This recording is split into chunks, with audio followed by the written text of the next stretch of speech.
to me now.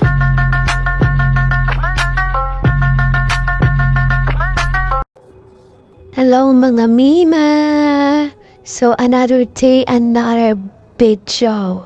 So ngayon ay pupunta kami sa Abshare at ako ay magpi-fingerprint para ako ay makakuha ng SIM card na under my name.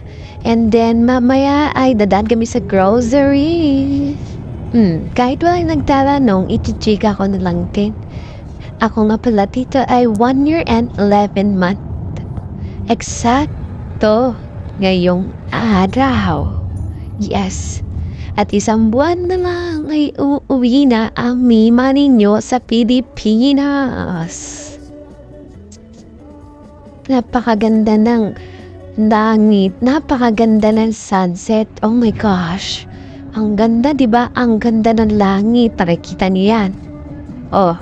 Hindi kayo pupunta dyan dahil doon kayo sa araw mapupunta kasi susunugin ng araw yung mga maiitim yung budhi. Charis. I-enjoy nyo na lang yung sunset mga Mima ko dahil wala talaga akong masabi dito sa voice over na to. Di ko alam kung anong ikukwento ko sa inyo. Teka lang, mag-iisip muna ako.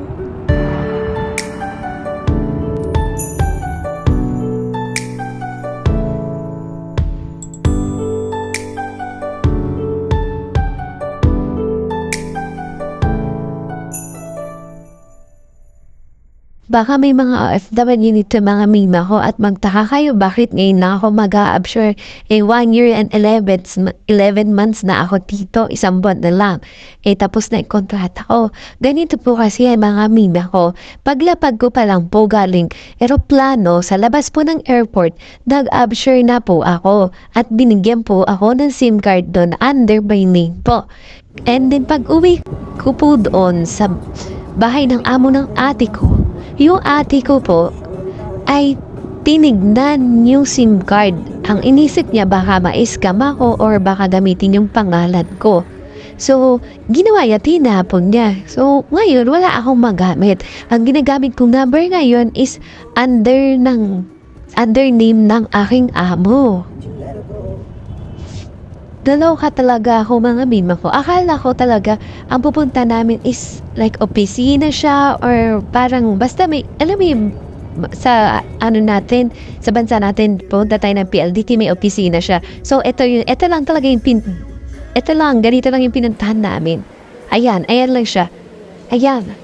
Para siyang ATM machine. Hindi yan. Ito. Yan. Papakita ko sa inyo. Ito yung kasi amo, kaya hindi ko mabidyan. Pipindot siya dyan. Para siyang ATM machine. Ayan. So, ayan na nga. Ang bilis ng transition. Nandito na kami sa grocery. Mantitingin-tingin kami dyan. Na condensed. Pero grabe, ang mahal ng condensed doon sa isang grocery pinupuntahan namin. Mura lang yan. Then, ito naman yung cheese section. Yan naman. Basta lahat ng mga dairy, cheese, nandyan sa section na yan.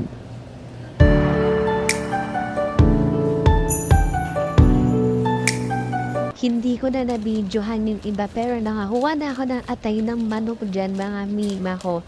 Ang dami kasing mga madam doon sa dinaanan namin so mahirap talaga mag-video. So, ayan mga Mima ko, ang ganda tignan niya doon. Sobrang ganda ng pagka-arrange ng mga bell pepper. Lahat ng sili nandiyan. Sa ano na yan, hilera na yan. Then dito naman sa kabila, mga repolyo. Ang lalaki ng repolyo dito mga Mima ko, grabe. So, ito naman is mga prutas. Ayan, ang sasarap ng mga prutas niya. Pero, ang kinakain ko lang dyan, ubas, pati yung strawberry. Ano yung sili na yan? Sobrang anghang na kulay pulang sili na yan. Hindi ko na malay mga Mima ko, malapit na pala kami sa bahay namin. So, ang bilis lang pagpa-uwi. Hanggang dito na lang ang video ko mga Mima ko. Maraming salamat sa panonood. Sa lahat ng umaabot sa video na to dito sa dulo. Maraming salamat sa inyo. God bless all. More, mwah, mwah, mwah, mwah.